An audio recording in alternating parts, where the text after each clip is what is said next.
Good morning. My name is Paula. My author's name is P.B. Moreland, and I'm also an aquamarine water dragon. Greetings to you on this beautiful April day. I believe it's April 13th, 2025. We've just come through the full moon for April. It was the pink full moon. And I'll tell you what, I don't know about you guys, but I was so tired. Saturday. I was exhausted. Woke up fine, went on a walk with my dog. And when I got home, it was like the energy in my body was just draining into the earth. I had to sit down. I could barely move. It was strange. Although, luckily, I am in tune with what is going on in our world today. So I wasn't worried. I know it's just part of the ascension symptoms. Sometimes there's a feeling of acute fatigue. A few weeks ago, I was very depressed for no reason at all. My life is great. I'm in a position now in my life where I am just full of joy all the time. However, there are those moments where I meet an aspect of myself, shadow work, where my energy goes down a bit, but I know how to either equalize it, balance it more likely, or raise it so that I stay in a state of higher vibration so I can continue my work, which is to just be light and love in this wonderful time. So on Saturday, I was very tired. I woke up Sunday just as tired. And then as the morning went on, I got my energy back. And it stayed with me and it's still here. And that's great because feeling drained like that is unusual for me. And so here we are in April 2025 in a magnificent year. And I thought today I would share with you a few things that I see happening in our world. And then what I am prepared to do is, as I've said in other videos, I'm an author and I have written 4 books in the Whitebird series.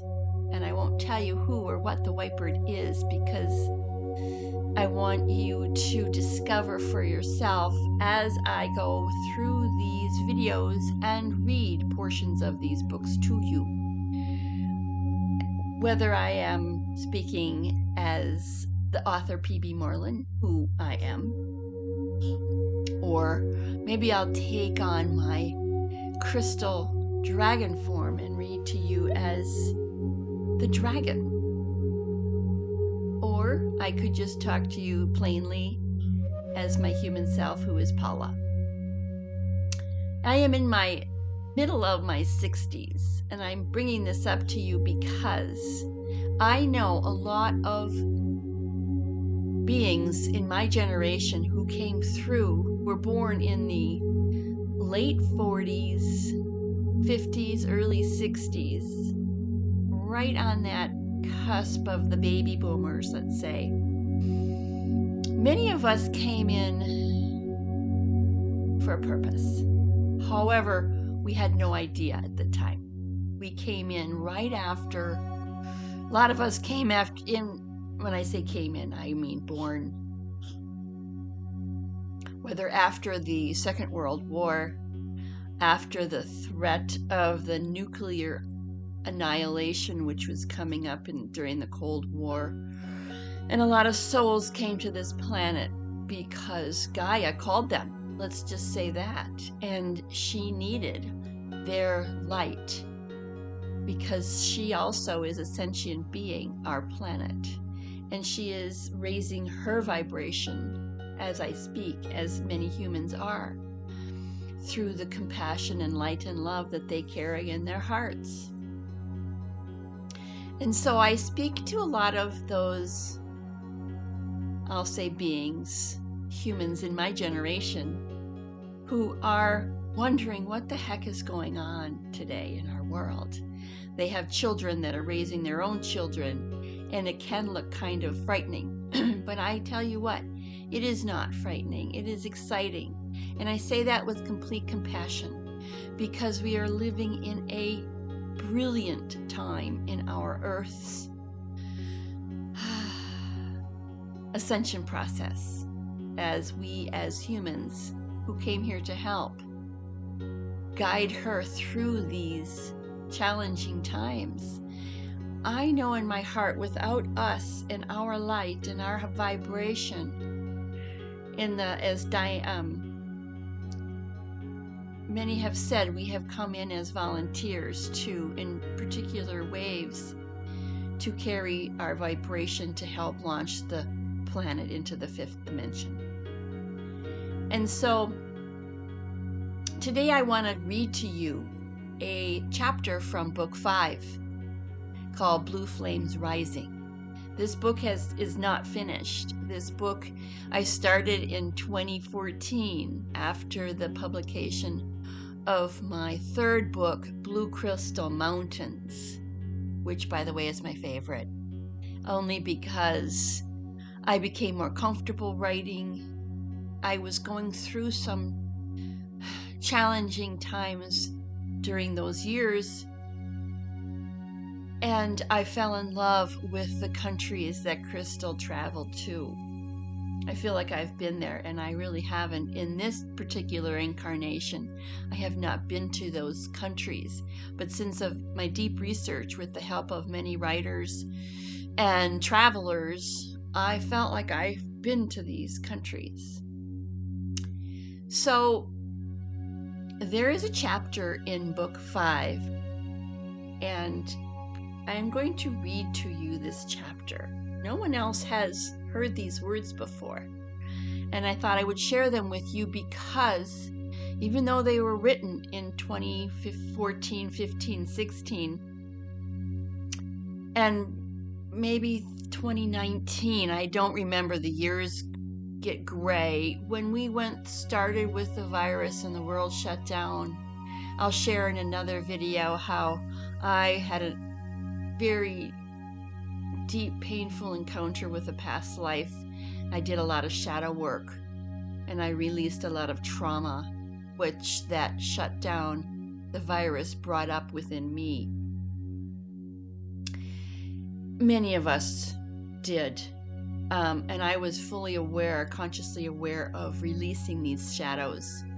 And when I say shadows, they are parts of me who I have carried with me forever, part of my soul, that are dark. All of us carry dark and light within us. We are dual beings. We live in a dual reality, but our soul essence is a full aspect of who we are. So I'm going to jump right in, and I'm going to start reading to you from this book. And the title of this chapter is, excuse me, I'm looking for it on my computer, is Each Truth You Learn Will Be for You as New as If It Had Never Been Written. And this is an Egyptian proverb. And my books are written and organized in such a way. I've formatted them the way I like to read books. I like to have a little taste of what might be in the chapter. And so what I've done with all my books and all my chapters, I have given each chapter a particular proverb written by the particular country that Crystal travels to. Crystal is my protagonist. She's the main character in my book. She is an avatar, and she went through excuse me, I have a little coffee here. She went through a powerful awakening in book 1, where she met most aspects of herself. And while she met these aspects, she realized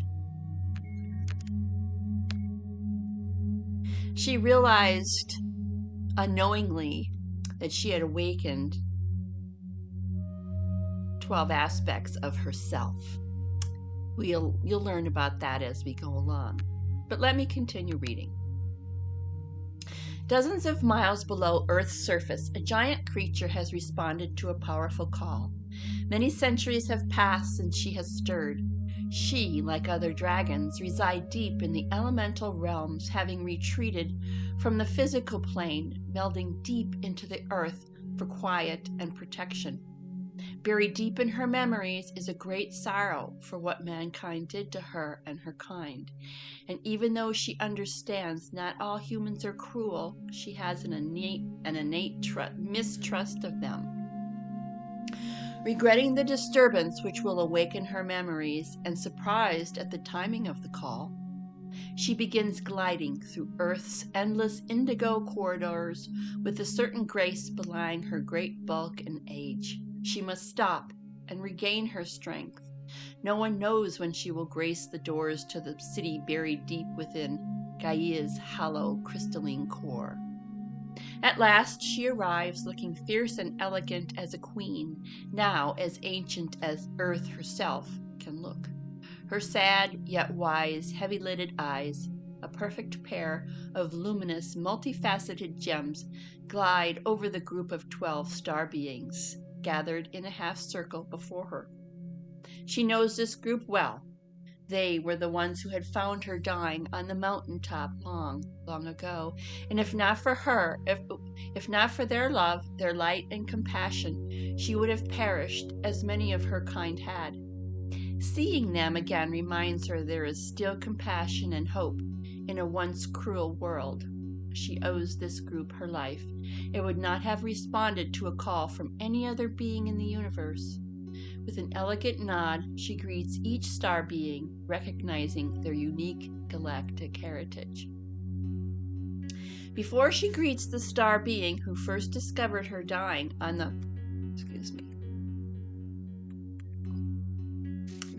mountain, as she has saved her for last, a movement off to the side distracts her, and she sweeps her gaze across the room, flinching in surprise. Humans! Instinct and memories have her crouching low and narrowing her quickly darkening eyes. She slowly comes to realize, however, that there is no threat from this small group. She raises her head and blinks. The group's energy is somewhat familiar. With the tip of her head, she eyes the tawny, golden-eyed mountain lion before turning her attention to the large, sharp-eyed golden eagle perched regally on the lion's back. The beautiful raptor shifts and ruffles her golden feathers when the ancient one's gaze meets hers. With the lift of her chin, she studies the tall, thick-shouldered, white-haired man standing at the cat's side.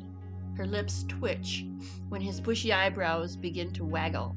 The dragon sobers and clears her throat, considering him a moment before dropping her gaze to the woman tucked next to his side. The tiny gray-haired woman blinks her gentle brown eyes slowly and shifts closer to the man, wrapping her slender arm about his ample waist. The old queen sweeps her gaze down as she's noticed a wide-eyed, large brown sea otter nestled at the woman's feet. Sad longing hiding in his eyes tugs at her heart. She vows she has never seen such a sorrowful gaze. Bending down, the tiny woman strokes the otter's head, while the ancient one contemplates his sorrow. Shaking off this sudden burst of sadness as it has reminded her of her own, the dragon turns her attention to the pair standing beside them.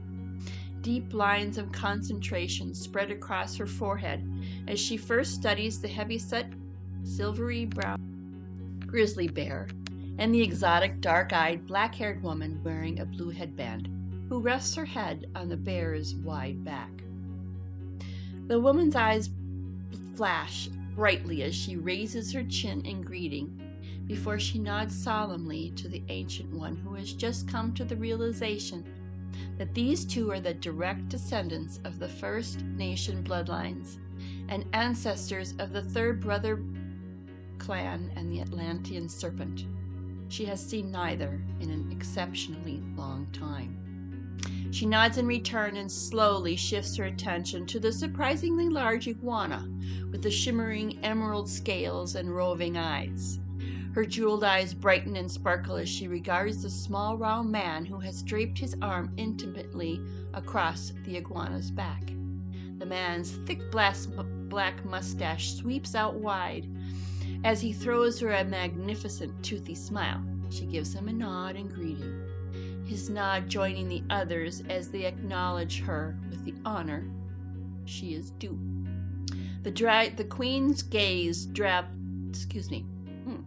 Queen's gaze travels slowly over the group once more before she begins settling her aged body down. As she turns, she sweeps her eyes up and around the room, then up to the soaring ceiling as blue and expansive as the summer sky. The sight makes her want to weep, as it has been an age since she has seen the outside world. She sighs, surprised at the contentment this brings, and lets her gaze drift slowly across the expanse towards a dozen glistening orbs, brighter than 10 suns, fashioned on faraway walls. Her attention is quickly drawn to a large figure, seemingly painted onto one of the faraway walls. Her great eyes close as she considers this strange, two-headed, serpentine creature. He reminds her of a creature she once knew from the days she and her kind were physically incarnate upon the earth. He, like she, resides in Earth's hidden realms. She opens her eyes, and their eyes meet in brief understanding before she drops her gaze to study the beautiful multicolored mosaic tiles beneath her. She takes another deep breath, sighing deeply as the floor's warmth wraps around her old bones like a lover's embrace. Many years have passed since she graced subterranean chambers. She had forgotten its expansive beauty and comforts. Finally, she turns to the tallest of the 12 star beings standing before her, a woman who appears lit from within, radiant as the sun and elegant as the silvery moon, and donned in a gown so fine it appears to have been woven by starlight. She is known to her kin as Elandra, and only being the queen of the elemental kingdom will ever truly trust. As they gaze and silently greet each other, they are reminded of their last moments together. The ancient dragon cannot help but shudder as she remembers her pain and sorrow before the star beings arrived. Her children had been slaughtered. She had tried to save them by explaining to the human barbarians that many dragons weren't to be feared, but rather could aid in mankind's evolution. But man, influenced by dark and satanical forces, was distrustful and greedy. The heavy corroding darkness had, within a few short years, decimated the dragon world and many other elementals which had retreated to other dimensions, leaving a mere handful to die alone on a certain mountaintop, or worse, caged and chained to be used for mankind's selfish purposes. Many had died alone, but she'd been saved. The star beings had come and placed their hands on her sides, pouring their love, their light, and compassion into her battered body and spirit. Then they'd whisked her away deep into the sacred mountain and the hidden realms, promising her others had too been saved. While she'd recovered, they told her the tale of the sisters, in hopes the tale would soothe her spirit. They had described the contract that was made between them and the warrior who would one day return if mankind passed a certain test. This warrior spirit would then prepare mankind to receive a signal that could begin restoring balance to an unbalanced world, in turning illuminating humanity, preparing them for a conscious evolution. Humankind had yet to see the ascension of humanity. The witness would also return, bringing her warmth and love back to the planet. I'm going to stop here and interject a few things. For those of you who aren't familiar with these characters, you do meet them. You meet the warrior spirit, who is crystal blue. You meet the witness, who is her sister, Claire Blue. I just wanted to interject that. You have already met Elandra in books 2 and 3, who has a direct connection with Crystal in her travels through Earth. She has also the animals that I have read to you about are crystal soldiers. She meets them in book 1. They are very, very important to her, both in human form and in animal form. And they have these creatures, both animal and human, the mountain lion, the iguana, the eagle, the bear, the otter. I think I remembered everyone. They have met the two-headed serpent. So just to let you know those things, in case you were wondering, I don't want you to be confused, because me as a reader doesn't like to be confused. If I'm too confused, I stop because I get bored. So I thought I would bring you up to date on that. Okay, I will continue. The witness would also return, bringing her warmth and love back to the planet. The stories had soothed the queen's soul and brought her great comfort, and before she had drifted off for her thousands of years of slumber, Elandra had promised her that she'd receive a call when the signal was sent and the darkness that had poisoned men's minds and souls could be banished from the world, never to return. Her luminous eyes swept over the star beings, and she wonders if the prophecy has come true. She studies them for a moment, a question niggling her conscience. Something about this group doesn't seem right. She shrugs the odd sensation off with a bristling of her scales, attributing her puzzlement to the side effects from such a long sleep. Instead, she turns into the heightened vibration coming from the crystals surrounding her. They were subtle, yet tangible. While the queen perused her surroundings, Elandra waited patiently, all the while gazing upon the ancient dragon as joy seared through her heart. Here sat the queen of the elemental kingdom, alive and well.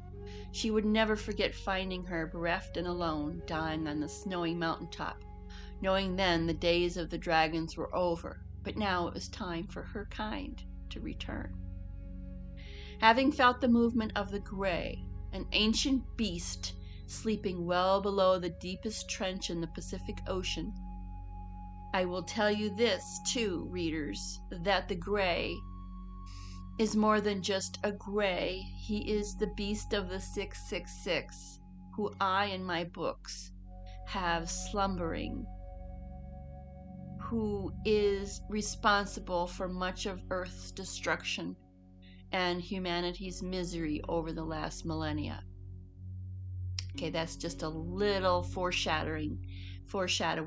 You do meet this creature later on in this book, and you meet his minions in books 1, 2, and 3. Okay.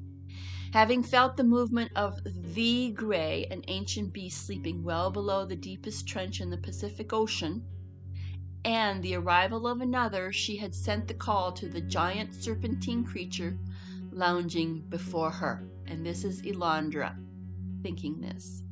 Even though she knew the Ancient One would be surprised at the untimely visit, she needed to speak her special kind of vision, wisdom, and prophecy, for it is well known to her that all elemental dragons, all dragons for that matter, are considered the guardians of knowledge and wisdom pertaining to Earth. Is it true what I sense? The dragon's gravelly voice is raspy with age and disuse. She blinks in surprise and clears her throat. Is Earth's light vibration accelerating? Elandra nods, her eyes sparkling with pleasure. She hasn't heard the wise, deep voice in a long time. And the dragon swings her large, elegant head around, jeweled eyes sweeping over everyone in the room. Is there a problem? You had hoped for this, had you not? Her eyes rest on Elandra once again. The acceleration is expected, but the awakening of the Grey, Elandra's voice sneers, is not. He is awakening too soon. The ancient dragon blinks slowly, taking in this bit of information. Is it not the year of Gaia?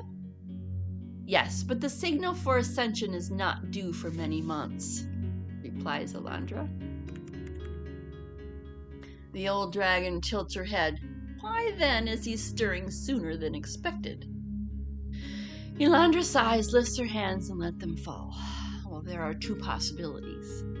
One is that Kel has arrived in full form, the dragon's expressive eyes, whose color has fluctuated since entering the room, quickly darken and widen with surprise. Kel is here? Yes, there might be. The dragon lifts a long talon and shakes her head. She needs a moment to let this piece of news settle in. Elandra folds her elegant hands together and bows her head, once again waiting patiently. The Ancient One closes her eyes and, as only an elemental dragon can do, feels into the crystalline records surrounding them. Her head dips slowly back and forth like a metronome as the information is downloaded. A great deal of time passes before she finally speaks. Akasha, she says, her luminous eyes, now filled with wonderment, open slowly, her scales shimmering with a type of excitement. Akasha has discovered her wings and her powers? Elandra lifts her head, smiles, and nods. She is beginning to. The male and female star warriors, have they met with the tribes? Not entirely, offers Elandra. They have not done so yet? No. The ancient dragon's nose twitches, and she considers this a moment before giving a quick nod. This, I gather, is the purpose of you summoning me before it is time. We need your sage advice, says Elandra. We fear the Grey will rise before they've completed their journey. Indeed, the old one nods. Indeed. She eyes the small group standing off to the side. Her luminous eyes linger on the dark-haired woman and the bear. She turns back to Elandra. I sense the warriors have done well so far, no doubt contributing to Kel's early arrival. Yes, they have done very well. Elandra's eyes sparkle with pride. At present, they have unveiled the secrets from 5 of the 12 tribes. Most recently, they have linked the energies of Tibet with Peru, and the doorway is open for the feminine ways to return. The energies are slowly taking hold, and Earth, as you have sensed, is now vibrating at a higher frequency. You remember the warrior's connection is quite fey and not easily understood.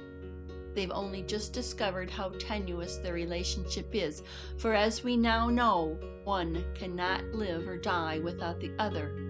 Their love should survive everything the evildoer throws their way if they do not forget warnings. I'm going to stop there because I don't want this video to be so long. And I want to catch you up a little bit about some of the characters that were just mentioned, the Star Warriors. The Star Warriors are Crystal Blue and Adam Windwalker, 2 characters that you meet in Book 1. They have a tenuous relationship, and they travel through Earth's hidden corridors. You can call them Earth's multi-dimensional layers. Sometimes they're together and sometimes they are not. And I don't want to read any further because at this point today, because I want you just to let these messages about ascending humanity sink in for now. These times are today, this moment, as I speak. Even though I wrote these words, not, right around the 2012 mark, which was the end of the Mayan calendar. Many think that that was supposed to be the end of our world. Many people were prepared for the doomsday event. But it wasn't the end of our world. It was the end of a certain time where we moved into a new cycle. This is explained in most of my books, as well as all the other topics that you might have heard in this first chapter of Book 5. But I will stop here with a very beautiful message for you to have a most glorious day. And please, if you did enjoy this story, hit my subscribe button, hit the like, and share with friends, as I would like to share my positive vibration and outlook on life with anyone who is in a place and position to listen. We live in a beautiful time, even though the world seems to be falling down around our ears. It is not. It is a collapse of an old system. But a new system is already in place. It's already here. We just are having trouble seeing it with our 3D eyes. But our souls know that we have made it. We have ascended. Now we are just remembering and experiencing the travels to get there, our journeys. And you can put yourself right in Crystal's journeys through these books. You can put yourself in Claire, her sister, who is the witness. And you also met a creature named Hel, who I just read about. She is a beautiful creature who I won't give you too much information about her, because I want you to experience meeting her for yourself, and you do meet her in Book 1. So with that, I bid you good day. When you're out in the world today, smile and nod at those that you pass, even though you might feel quiet in your heart. You never know who you will meet in your journey. It could be somebody who needs that lift of a smile that you will share with them. So with that, I bid you good day. Namaste.